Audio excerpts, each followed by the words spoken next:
Daniel Cormier is the king of two UFC divisions. Cormier added the UFC Heavyweight Championship to his light heavyweight title on Saturday night, Sunday, Manila time, stopping Stipe Miocic in dramatic fashion during the first round of their superfight at UFC 226. Cormier, 21-1, won no contest, flattened the UFC's long-reigning heavyweight champ with a right elbow out of a clinch. He finished Miocic, 18-3, on the ground with 27 seconds left in the round by landing several shots to the defenseless champion's head. Cormier became the second fighter in UFC history to hold two championship belts simultaneously. Conor McGregor was the UFC's featherweight champ in 2016 when he took the lightweight title from Eddie Alvarez. "I was a heavyweight for a long time, and I left the division," Cormier said. "I never knew what I could become, but tonight I got the answer. I'm a two-division champion, baby." Cormier has never lost to anyone except Jon Jones, the star-crossed former light heavyweight champion who beat him twice. The second victory last summer was changed to a no contest when Jones failed a doping test and he remains out of the sport. Cormier has reached its pinnacle with less than a year to go until reaching his self-imposed retirement age of 40. "I'm 39 years old and I've been second many times," Cormier said. "But today, I have accomplished everything I ever wanted. From crying in this octagon almost a year ago to leaving as the heavyweight champion." Cormier's 5-inch height disadvantage and 8-inch reach disadvantage against Miocic proved to be no problems, and he actually weighed a few pounds more than Miocic at weigh-ins on Friday. "In our studying, we knew Stipe would back out of the clinch a little bit with his hands low, so I worked on that," Cormier said. "I spent all camp knocking out my training partners, and today I got to do it in the octagon."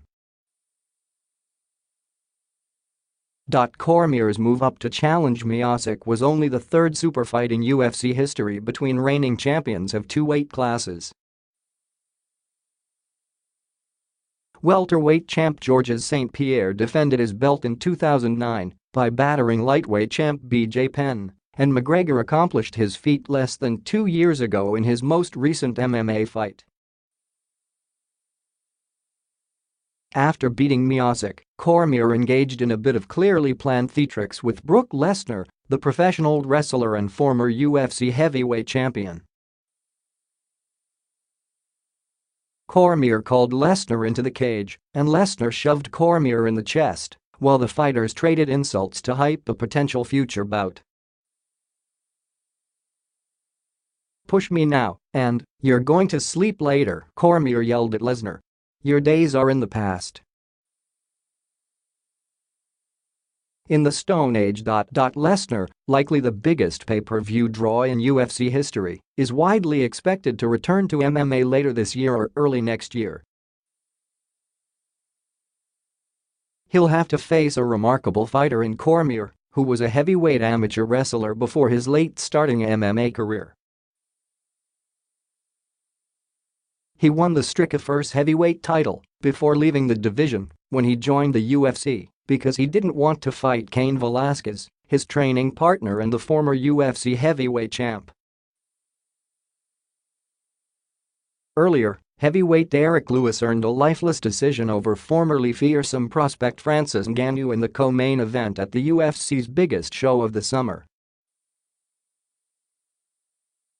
Welterweight Mike Perry also earned a copiously bloody split decision victory over Paul Felder. But Cormier provided all the fireworks necessary with his demolition of Miocic, who had held the heavyweight belt for over 2 years. Miocic was the most dominant heavyweight champion in the history of the UFC's most tumultuous division, defending his belt a UFC record 3 times. The Cleveland firefighter hadn't lost since December 2014 and hadn't been stopped since September 2012. The show capped the UFC's annual International Fight Week in early July in its hometown. For the fourth consecutive year, the weekend's pay-per-view card lost a major fight when featherweight champion Max Holloway was ruled out of his title defense with Brian Ortega due to symptoms of an apparent concussion. Lewis, 25, earned an easy decision victory practically by default when Ngannou, 11-3, seemed uninterested in engaging amid heavy boos. Ngannou, who landed a paltry 11 strikes over 3 rounds, was thought to be the UFC's next heavyweight force before Miocic dominated him in January.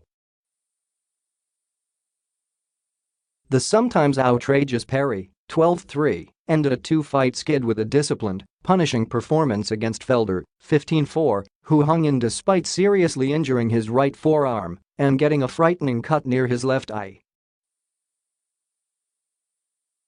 Both fighters were covered in Felder's blood by the final bell. Former lightweight champion Anthony Pettis also submitted Michael Chiesa in the second round with a triangle armbar from a bottom position. Pettis, 21-7, staggered his larger opponent with a right hand before winning for just the third time in 8 fights since 2014. Earlier unbeaten Brazilian middleweight Paulo Costa stopped Uriah Hall in the second round of a jaw-dropping slugfest between two of the sport's hardest punchers. Light heavyweight Khalil Rountree kicked off the PPV card with a surprising first-round stoppage of Gukhan Saki, a heralded Dutch kickboxer in his third pro MMA fight.